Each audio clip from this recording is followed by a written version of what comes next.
नमस्कार,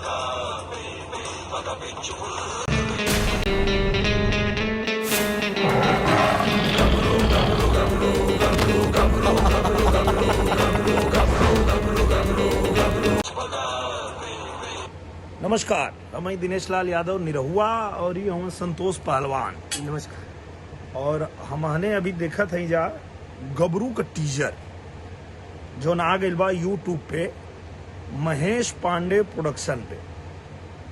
यूट्यूब पे जो चैनल है उनकर, महेश भैया बड़ी शिद्दत से और बड़ी मेहनत से गबरू फिल्म बनैले हुआ, जेकर आप लोग के भी इंतजार रहे। तो हमनी के टीजर देखा था जा और हम चाहते हैं कि एक बार आप लोग भी देखें और देख के और अपन राय दें, अपन सलाह दें, आप लोग बताएं कि आप लोग के टीजर कैसा लगल। बहुत बहुत धन्यवाद। Love you.